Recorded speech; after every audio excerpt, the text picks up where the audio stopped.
Broads Media.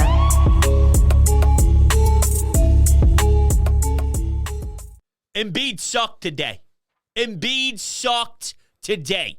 Al Horford, who is horrendous, just looked like the best basketball player of all time. I was crying watching the third quarter and the threes rain down. I was pissed watching Horford on the defensive end. And now this is 2 games in a row where Embiid and Maxey had a tough time delivering in the fourth quarter. While the Boston Celtics got open looks and Derek White and Tatum were able to cash in, Embiid's turning the ball over in the corner, which then leads to an and one by Tatum. Maxey's getting rejected by a 93-year-old man, and then that results in a Derek White shot made. It's inexcusable what happened with those two tonight, specifically Joel Embiid. Was he even prepared to play? And there are no excuses. I will not say that the 3 games in 4 nights is okay. I will not say that he gets a free pass because it was a second half of a back-to-back. The Celtics were missing 2 of their starters in Brown and Porzingis.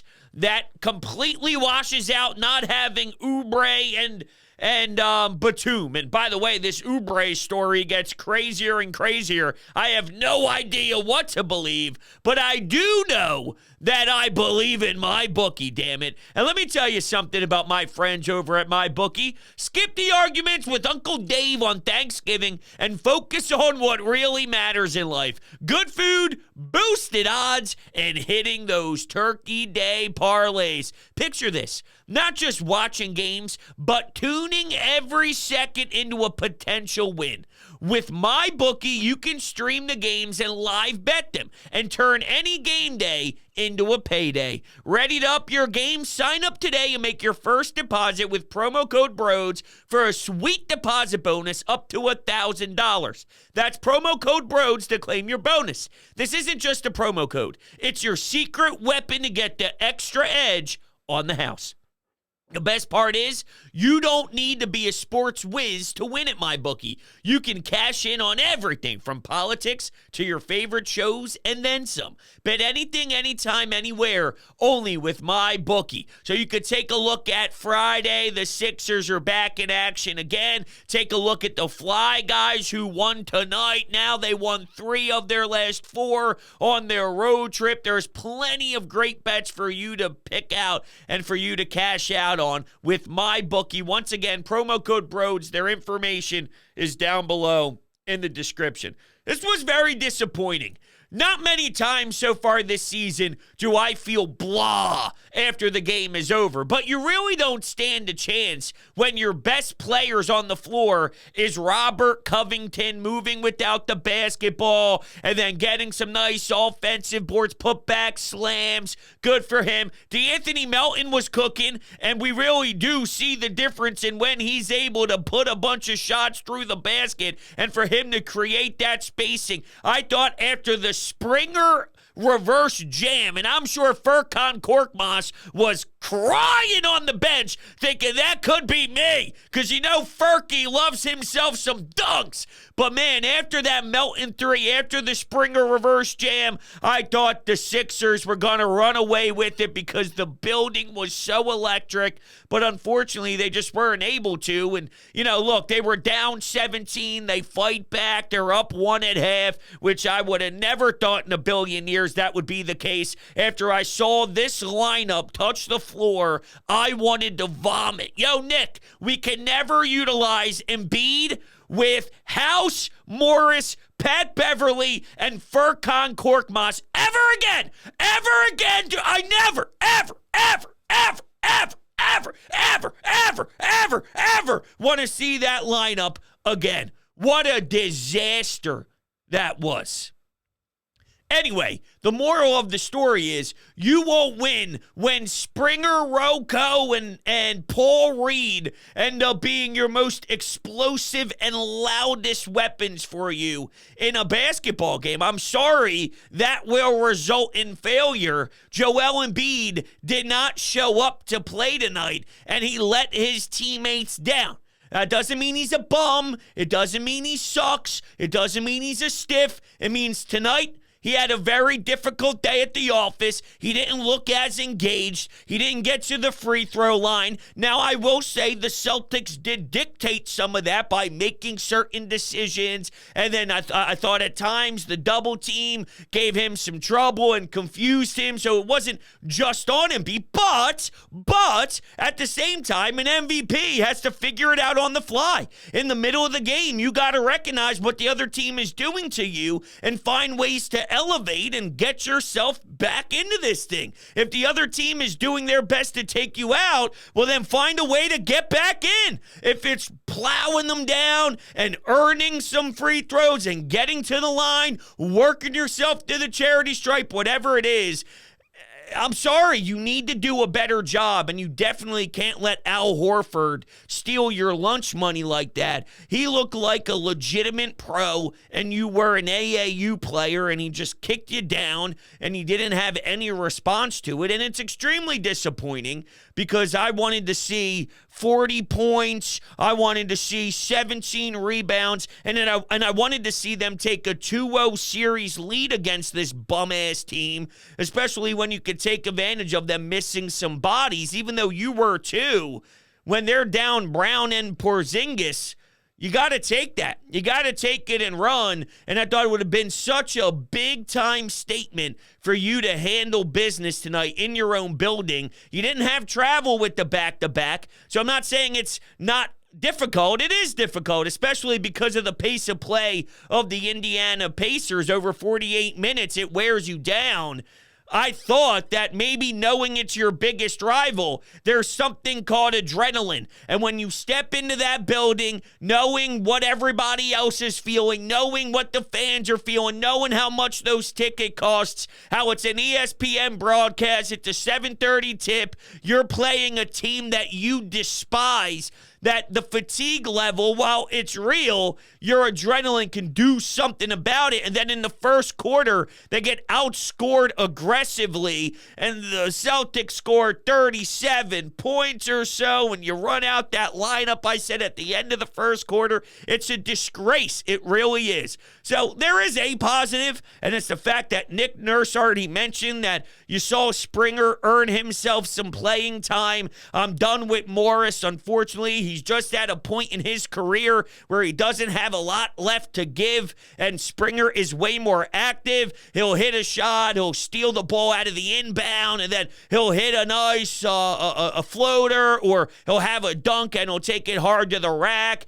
It's very contagious the way that he plays. There's a few of those guys, and I think Paul Reed was one of them. I thought that Robert Covington did a way better job in this effort, starting and being a force where if you're missing some shots, he's able to go super hard to the rim and be the first one to get a putback jam, be the first one to the ball, anticipate that the ball's not going in, so you're already actively moving towards the rack. I thought that was extremely important and valuable for this team, staying involved for that bench unit to have a run, because once you went to that bench and Springer and some of those other guys made some noise, you were able to really pluck away at that 17-point deficit for the 1-point lead at half. But, man, they could not have an answer in the third quarter. They weren't able to buy buckets. They were not shooting well from three. In this league, you got to drill shots, and missing Oubre and Batum are definitely hurting you. And this Oubre story is crazy to me. Yeah, you're positive. Maybe you found something with the bench. Throughout struggling, Springer gets his chance, and he's super active. He's annoying. He's a pest. Maybe that's what you got out of this. I haven't felt this way much this season. I felt it a little bit after the Milwaukee game, but not as much because I despise everything Boston Celtics related way more than Milwaukee. All right? Seeing Horford and White and, oh, God. Oh, I hate them. I hate them. I guess I pissed off some Celtics fans because as soon as the game ended, I tweeted the only thing I know how to tweet after watching the Celtics play, and that's Al Horford sucks. What do you want me to tell you? Joshua Harris should have had this guy locked up in jail years ago for being a thief, for theft, okay? Fraud. He's a fraud, the biggest fraud. There's no way that he forgot how to play basketball for the one season he's wearing a Sixers jersey, goes back to Boston, becomes Mutombo at the rim protection, and all of this, right? I mean, it makes no sense. Cashing in all those threes, he's Steph Curry from behind the arc, but damn it, that guy couldn't hit a pick and pop to save his damn life when he was playing for the Sixers. Jail! He should be in jail! Jail time! Jail for life! Death sentence. Just saying. Don't get mad at me. He did it. He's the one that signed on the dotted line and was willing to get paid that type of money. What a joke. What's not a joke is Tick Pick. And if you want to see this team live, by all means you can.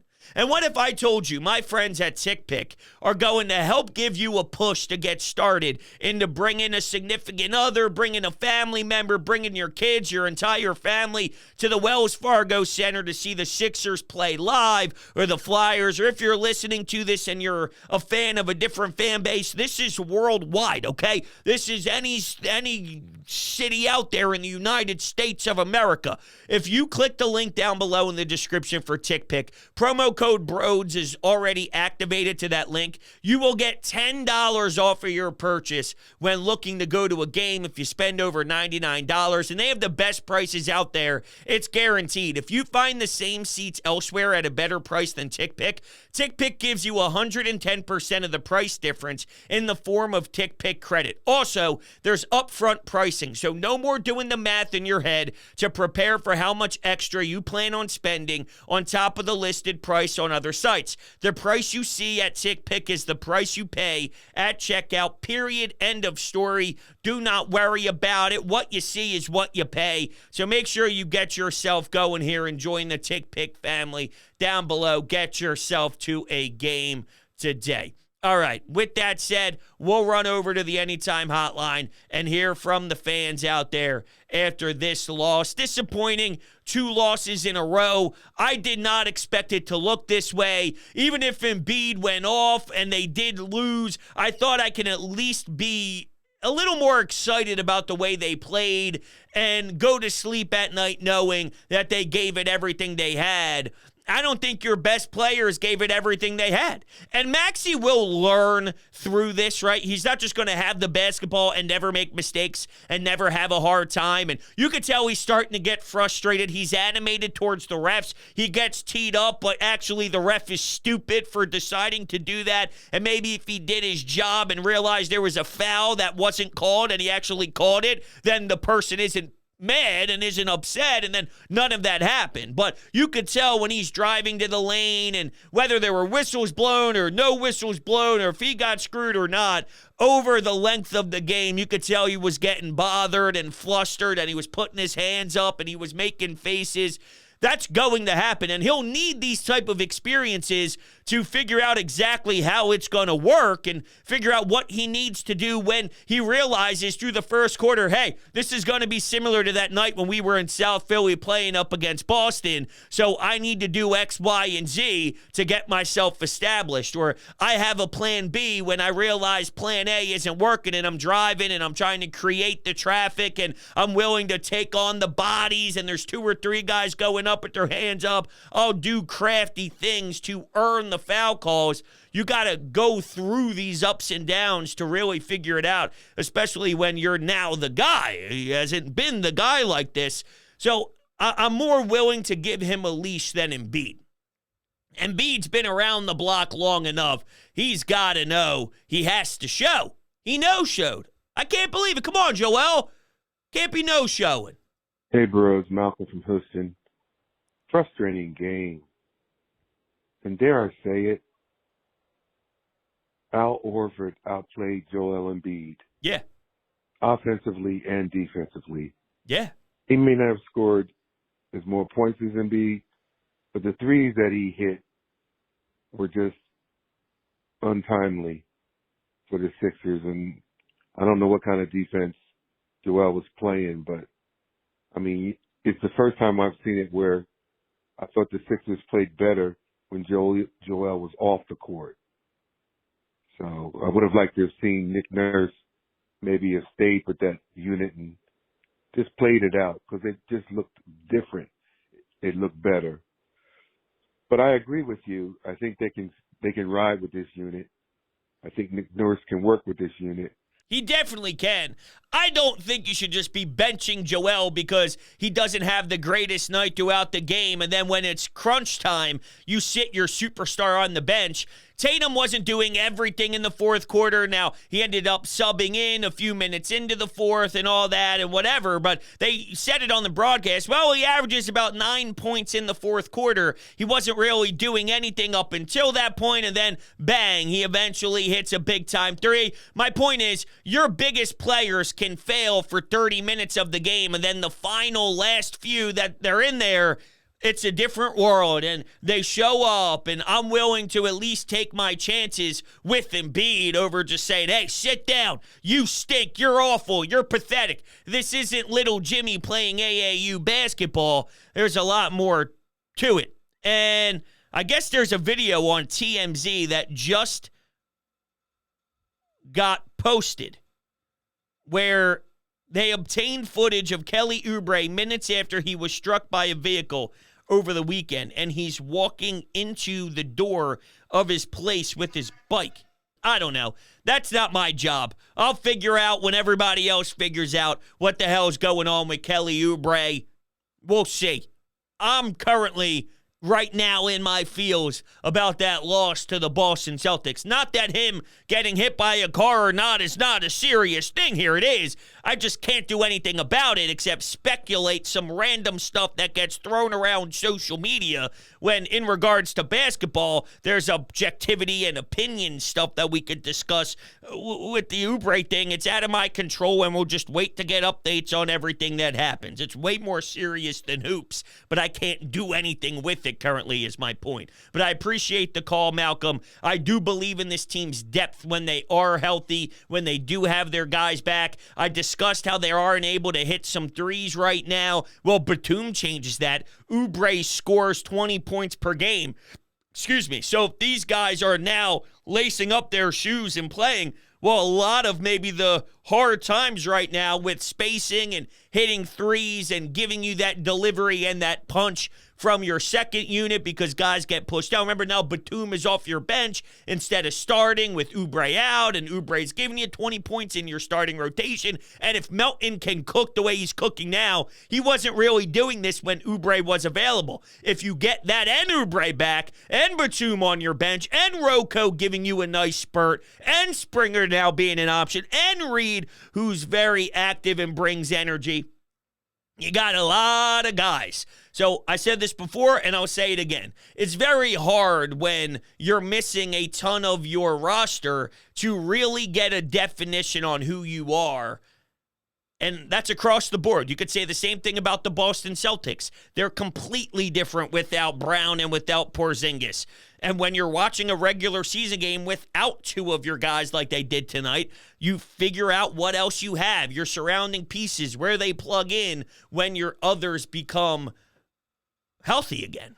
And that's really what it comes down to. But that's not an excuse. I'm giving zero excuses today. Today was your biggest guy decided not to play the way he needed to play. And that's annoying to me. I don't care about anything else in regards to Oubre, Batum, Porzingis. All of that is irrelevant because Embiid had it controllable. He doesn't have to worry about those other factors for him to be smoother with the basketball tonight. He had it in his hands, and he let it slip. Can't happen, especially on your home floor. Dude, come on, man. You had 20,000 people rooting for you. Bear down. Bear down. Hey, Bods. It's obviously Joel Embiid. It's not a rivalry against the Celtics. They always kick our ass. Tonight they were missing Jaylen Brown and Kristaps Porzingis. Tyrese Maxey played very good, although he flops too much for foul baiting while driving to the cup. That said, he's a very good player. Rocco made an awesome comeback today. Tobias did well scoring, also getting a bunch of bullshit free throws on drives. He jumps into guys, but he did okay, but today I did not perform enough. I was not effective enough on defense.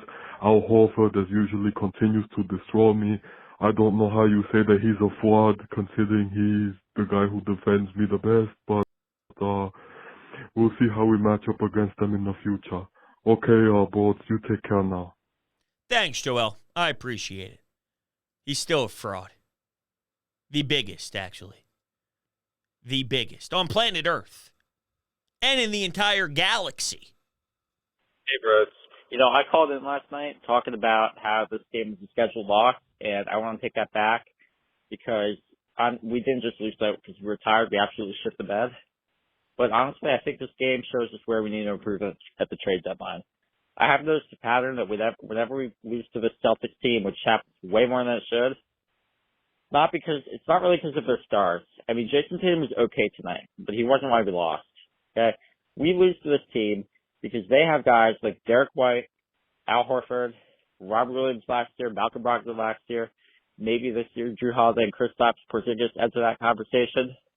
But really, they just have championship-level role players. And I don't think we have that on this team. Anthony Melton, Paul Reed, Pat Bev, I mean, they're fun players, can go on a little spark, but they're just not championship-level guys that could, play in like a 7-man playoff rotation. And honestly, I just think, we don't need a Zach LaVine at the deadline, but we do need guys like a Derek White. We need guys like Al Horford. Okay, obviously Al Horford always cooks us, but we just need guys who can execute at the highest level no matter what situation they're put in. Here's my counter to that. The hell is Boston won?